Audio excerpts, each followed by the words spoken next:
Peace and blessings, everyone, and welcome to the Old Past Podcast, aka OPP. And in case you were thinking it, no, I am not down with OPP. It's just an acronym, folks. Anyways, thank you for joining me once again. I am your host, Brother Reggie Paige, and this is episode 2 of the Old Past Podcast. Today's topic should be fun and interesting, especially if you are interested in Booker T. Washington. This will be part of a new Booker T. Washington series called Character Building. I'm making no secret that I am a huge fan of Mr. Booker T. Washington. I feel like I probably might have read most of his books due to the fact that when I first learned about Mr. Washington, I just had to know more. Out of many of the so-called Black American heroes, Booker T. Washington is still not learned enough about, and I went into that reasoning in a different video. But here I want to take time to show you another book besides Up From Slavery and My Larger Education of Booker T. Washington's. This book, or really his recorded lessons actually, is called Character Building. And if you want to follow along, I would strongly suggest you either buy the book or download a PDF for free and join me as we learn from some of the lessons he teaches. So what is this book, Character Building, that Booker T. Washington wrote about? Well, let's read his own words. In the preface, it states this: a number of years ago, when the Tuskegee Normal and Industrial Institute was quite small, with only a few dozen students and 2 or 3 teachers, I began the practice of giving what were called Sunday evening talks to the students and teachers. These addresses were always delivered in a conversational tone and much in the same manner that I would speak to my own children around my fireside. As the institution gradually grew from year to year, friends suggested that these addresses ought to be preserved, and for that reason, during the past few years, they have been stenographically reported. For the purpose of this book, they have been somewhat revised, and I am greatly indebted to my secretary, Mr. Emmett J. Scott, and to Mr. Max Bennett Thrasher for assisting me in the revision and in putting them into proper shape for publication, and to Mr. T. Thomas Fortune for suggesting that these addresses be published in book form. In these addresses, I have attempted from week to week to speak straight to the hearts of our students and teachers and visitors concerning the problems and questions that confront them in the daily life here in the South. The most encouraging thing in connection with the making of these addresses has been the close attention which the students and teachers and visitors have always paid, and the hearty way in which they have spoken to me of the help that they have received from them. During the past 4 years, these addresses have been published in the school paper each week. This paper, the Tuskegee Student, has a wide circulation among our graduates and others in the South, so that in talking to our students on Sunday evening, I have felt in a degree that I was speaking to a large proportion of the colored people in the South. If there is anything in these addresses which will be of interest or service to a still wider audience, I should feel I have been more than repaid for any effort that I have put forth in connection with them. End quote. So in this book, we actually get to see Booker T. Washington live, in a sense. We do have one voice recording of Booker T. Washington giving his famous Atlanta Compromise speech, which, again, if you look at the Forgotten Legend video that I did, you can hear it there, or just type it in on YouTube. However, here, they wrote his speeches and lectures to his actual students and teachers. There is much we can learn from these lectures he gives, and we get a chance to dive deeper into the philosophy of Booker T. Washington and understand what was his vision on how to run a place that educates. Many schools and people in reality push this idea that the goal of school is for you to get that diploma, which should, and I stress that out, get you a great job. However, the critique of the education system is empty and teaches nothing profitable pertaining to actual day-to-day life. Cue in Booker T. Washington and his book, Character Building, and we will get started with the chapter titled, Helping Others. He writes, "There are a few essential things in an institution of this kind that I think it is well for you to keep ever before you. This institution does not exist for your education alone. It does not exist for your comfort and happiness altogether, although those things are important and we keep them in mind. It exists that we may give you intelligence, skill of hand, and strength of mind and heart. And we help you in these ways that you, in turn, may help others. We help you that you may help somebody else. And if you do not do this when you go out from here, then our work here has been in vain.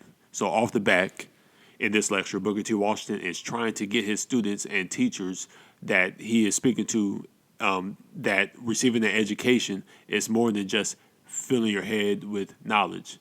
But how can you use this knowledge to help others, your fellow men? This is nothing new from Booker T. Washington's because in the book Up From Slavery or More Larger Education, I can't remember which one, he points out an observation about the students he was teaching that students first seem to memorize long and complicated words and rules, but, and I quote, had little thoughts or knowledge of applying these rules to the everyday affairs of their life. And that was one of the main purposes to obtaining an education, which is how can we use this knowledge and skill in our actual everyday life to help others, especially those in our own communities.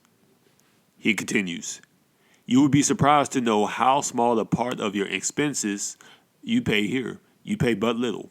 And by reason of that fact, it follows that as trustees of the fund, which are given to this institution, we have no right to keep an individual here who we do not think is going to be able to go out and help somebody else.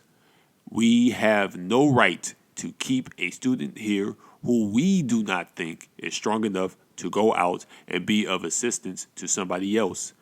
We are here for the purpose of educating you that you may become strong, intelligent, and helpful.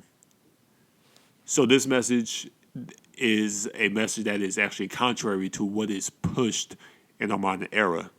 First, college is not for everybody, and colleges have the right to reject you if they don't view you as material for their institution.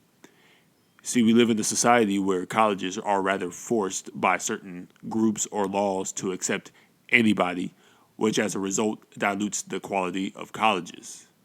Secondly, again, he reiterates a school needs not to focus on education alone, but how to use that education to help you become strong-minded, intelligent, and useful to your own communities and others in general. Again, many today come out of these colleges knowing a whole lot of nothing, and they become insecure because deep down their diploma is worth as much as a brick would cost today, right? They do nothing effective for their fellow man, rather just went to college to the plan to make themselves rich with no regards for others. Maybe their parents, but that's pretty much it. But again, the philosophy that is pushed on many today is that you go to college, you get a diploma, and then you become rich. And many come to that inconvenient truth that life doesn't always work like that, right? That college does not guarantee you to become rich. If you are paying the cost of your board here and for your tuition and fuel and lights, then we should have a different problem. But so long as it is true that you pay so small a proportion of your expenses as you do, we must keep in view the fact that we have no right to keep a student here, no matter how much we may sympathize with him or her, unless that student is going to be able to do somebody else some good. Every young man and every young woman should feel that he or she is here on trust, that every day here is a sacred day, that it is a day that belongs to the race. Our graduates and the majority of the students that have gone out from here have ever had an unselfish spirit and have been willing to go out and work at first for small salaries and in uncomfortable places where in a large degree conditions have been discouraging and desolate. We believe that kind of spirit will continue to exist in this institution and that we shall continue to have students who will go out from here to make other persons strong and useful. So the students he was trying to train up at Tuskegee during this time were ones with a humble spirit. As he explains, these types of students would have no problem working piss poor jobs and low wages for a time, temporarily, right? And remember, Booker T. Washington, he's speaking from experience. He worked in the coal mines as a house cleaner in order to save money to go to school so he could teach himself how to read and write. He worked on the shipyard in order to save money just to go to Hampton. And he worked as a janitor in order to pay his tuition at Hampton, right? So he is speaking as a man who understands the value of hard work. But going back to the students that will work these not so desirable jobs, the teaching they taught is to work hard anyway. They would show out and be rewarded for their hard work. This is contrary to what I see so much today. And, I do understand times are tough, right? Especially when you're living in Babylon, Los Angeles, California, like myself. But today I see so many people who believe and act as if they are owed $1 million. However, those who think like that usually are the first ones to quit, get fired, or they just become a cancer in that workplace. But most importantly, they show themselves not to be fit as leaders. They are instead scum and easily replaceable. Again, the employer could get someone who is slightly better than this person, except without the extra baggage, right? Fortunately, when you are a good leader and a hard worker, no matter if the job is uncomfortable, low wage, discouraging, and desolate, as he puts it, you can make it hard for a job or a place to replace you, especially if you have the skills, the strong mind, intelligence, and the leadership. This reminds me much of the story of Joseph in the book of Genesis, but we'll get to that story a little later. But Booker T. Washington further explains more about training students without an unselfish spirit and how to be a leader. And I quote, he says this: "Now, no individual can help another individual unless he himself is strong." You notice that the curriculum here goes along in three directions, along the lines of labor, of academic training, and of moral and religious training. We expect those who are here to keep strong and to make themselves efficient in these three directions, in each of which you are to learn to be leaders. Some people are able to do a thing when they are directed to do it, but people of that kind are not worth very much. There are people in the world who never think, who never map out anything for themselves, who have to wait to be told what to do. People of that kind are not worth anything. They really ought to pay rent for the air they breathe, for they only vitiate it. That's funny, right? Now we do not want such people as those here. We want people who are going to think, people who are going to prepare themselves. So a couple things we can learn from this. According to Booker T. Washington, a leader or an individual who is built to help others has to be strong in these three areas: line of labor, academics, and moral or religious training. So I agree with this simple concept because first, when it comes to the line of labor, as we went over earlier, you must have the ability to work hard under any circumstances. And furthermore, it's not only the ability to work hard that makes you a good leader, but the ability to work humbly, right? As a Christian, the way I do this is keeping in my mind that the Most High is my CEO. And whatever work I do, God is watching. And I will gladly give God all the glory. Secondly, concerning the academic training, one must make sure they are willing to learn, as well as make sure they are going to properly apply the knowledge that they retained in their everyday life. Lastly, the moral and religious training is very important in creating a good leader. Throughout history, we have morally corrupt leaders who lead some of the worst genocides this world has ever felt. But when someone knows the difference between good and evil, up and down, bitter and sweet, right and wrong, and stand on righteousness no matter what, then you are on the path of becoming a good and righteous leader.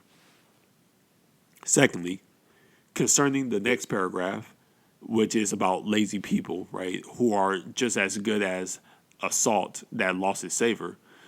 In my opinion, it amazes me when I work with people who complain about their working wages a month into a job, even though they knew darn well that they signed a contract telling them their wages and possible hours, right? This is the mind of a servant, right? And I don't mean this in a we must humble ourselves before God's servant way, but a willing and ignorant slave mentality servant. For they are not good enough or wise enough to be kings, and again, are like salt that lost its savor. It is, or they are, therefore, good for nothing. Thirdly, a king is valuable and hard to replace. He directs and needs not to be told what his responsibilities are every single day. If you replace a good king, that will affect the whole kingdom. In the scriptures, King Solomon, one of the good kings of Israel, despite his many flaws, I mean, we know what he did if you are keen to the scriptures, was succeeded by his son Rehoboam. Now, Rehoboam had to deal with the nation of Israel being divided by Jeroboam. Now, when Rehoboam sought counsel on how to deal with gaining the loyalty of the people in the kingdom that was already on the verge of rebellion, he decided to seek counsel. So the first were the older advisors, right, the elders, and they gave King Rehoboam the wise counsel to honor the people's request of lowering the taxes Solomon laid on the people and thus win their loyalty. And again, you can read this story in, I believe, First Kings, the 12th chapter, I believe, or Second Chronicles, the 10th chapter. But now, King Rehoboam, after he asked the elders for advice, he asked his childhood friends, the young men, right? He asked his childhood friends for advice as well. And his friends foolishly told Rehoboam to threaten even with harsher conditions. So, more taxes, all that stuff. Now, Rehoboam took the advice, instead of the elders, he took the advice of his childhood friends. And as a result, the people rebelled and they ended up abandoning the house of David, which made Jeroboam, who previously fled to Egypt during King Solomon's rulership, the new king. And when you read the rest of the chapter or the rest of that story, you'll learn that Rehoboam lacked the line of labor. He lacked the wisdom and intelligence. I mean, just based off of taking the advice of the youngins, the foolish young men over the elders who gave him wisdom. I mean, that shows you that the intelligence, the academic, the wisdom area he lacked of how to properly run the kingdom. And his morals lacked when he turned his back to the Most High God, which made the Most High very angry and caused a lot of havoc. And again, to my listeners, I'll ask you this. Are you fit to be a king, or are you a slave to the ways of this wicked world? But back to Booker T. Washington, who gives specific examples of what a leader and someone who is good for nothing entails. I noticed an incident this morning. Did you ever hear that side door creak on its hinges before this morning? The janitor ought to have noticed that creaking and put some oil on the hinges without waiting to be told to do it. Then again, this morning, I noticed that after it had been raining hard for 24 hours, when it was wet and muddy, no provisions had been made to protect the hogs at the sty, and they were completely covered with mud. Now, the person who had charge of the sty should not have waited for someone to tell him to go down there and put some straw in for bedding and put boards over the sty to keep the animals dry. No one in charge of hogs ought to have waited to be told to do a thing like that. The kind of persons we want here are those who are not going to wait for you to tell them to do such things, but who will think of them for themselves and do them. If we cannot turn out a man here who is capable of taking care of a pigsty, how can we expect him to take care of affairs of state? Then again, some of you are expected to take care of the roads. I should have liked to have seen boys this morning so much interested in working on the roads that they would have put sawdust from the building to the gate. I should have liked to see them put down some boards and arrange for the waters to drain off. We want such fellows as those here. The ones we want are the ones who are going to think of such things as these without being told. That is the only kind of people worth having. Those who have to wait to have somebody else put ideas into their mind are not worth much of anything. And to be plain with you, we cannot have such people here.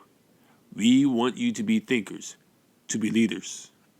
Yesterday and the night before, I traveled on the Mobile and Ohio Railroad from St. Louis to Montgomery, and there was a young man on the same train who was not more than 20 years old, I believe, who recently had been appointed a special freight agent of the road. All his conversation was about freight. He talked about freight to me and to everybody else. He would ask this man and that man if they had any freight, and if so, he would tell them that they must have it shipped over to Mobile and Ohio Railroad. Now, that man will be a general freight agent of that road someday. He may be president of that road. But suppose he had sat down and gone to sleep and had waited for someone to come to him to inquire the best way to ship freight. Do you suppose he will ever secure any freight to ship? Begin to think.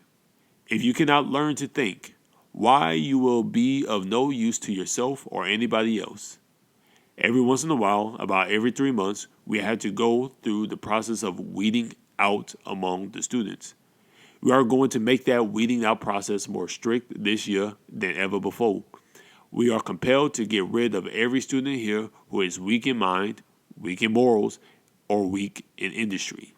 We cannot keep a student here unless he counts for one. You must count one yourself.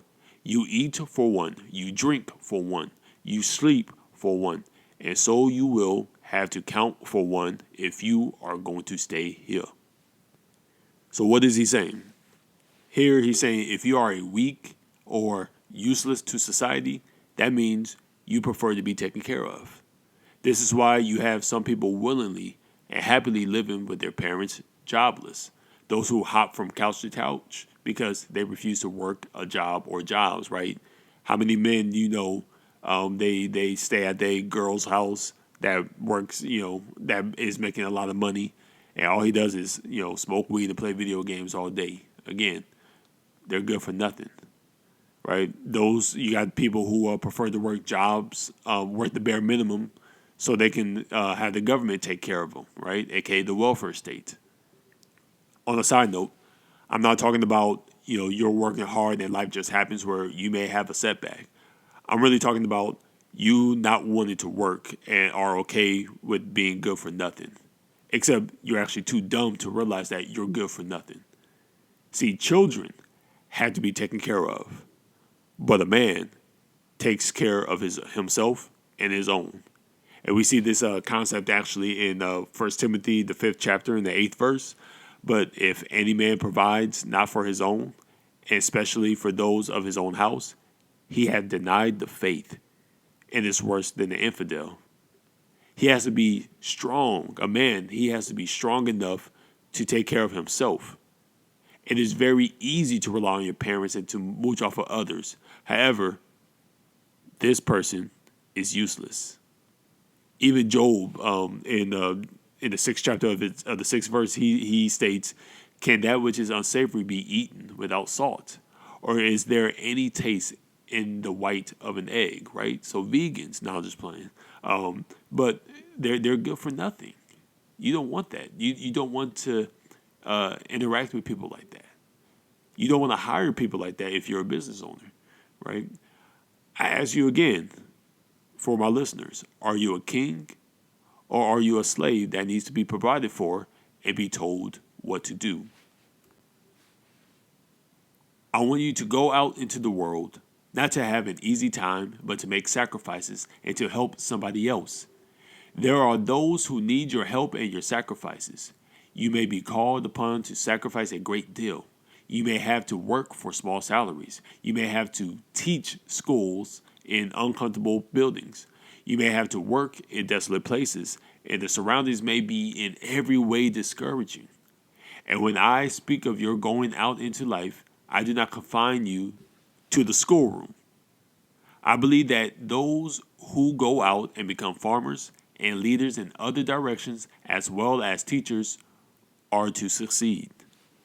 The most interesting things connected with this institution is the magnificent record that our graduates are making.